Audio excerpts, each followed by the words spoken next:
दल संपूर्ण भाव में प्रस्तुत अच्छी।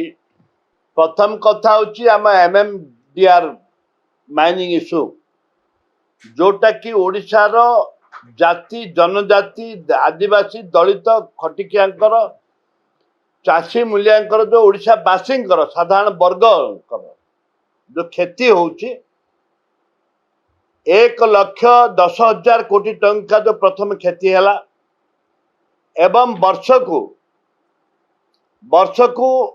40 रु 50 कोटी टंका जो क्षति हम 50-100 कोटी टंका ताकू एवं जो आदिवासी मानकर गाँ जंगल जमी जो अधिकार रही से अधिकार छिन्न बाबद आम लड़ाई करूँ।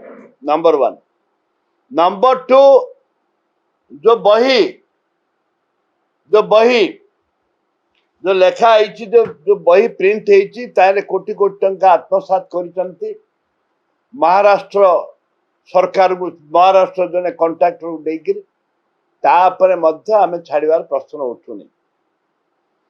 एवं वर्षा रे जो क्षय क्षति होती चाषी मानकर जो क्षय क्षति होती रेजिस्ट्रेशन हो पारुनी एवं बन्या अंचल रे जो क्षय क्षति होती बन्या अंचल जो असुविधा होती आज बन्या सरकार रिलीफ पहुंच पारिनी तापर आम सरकार को घेरवाटा घेरबू। ए परिप्रेक्षी रे अनेक कमल जाक बाल ए सरकार रे कौन कहब ए सरकार तो कमल जाक बाल सारा राज्य रे आज निया जलुची जाति धर्म निर्विशेष नर डबल इंजिन सरकार रे आज निया जलुची जहाद्वारा कि आमे निश्चित भाव लड़ाई करूँ शेष पर्यंत लड़ाई करूँ मात्र संदेह नहीं।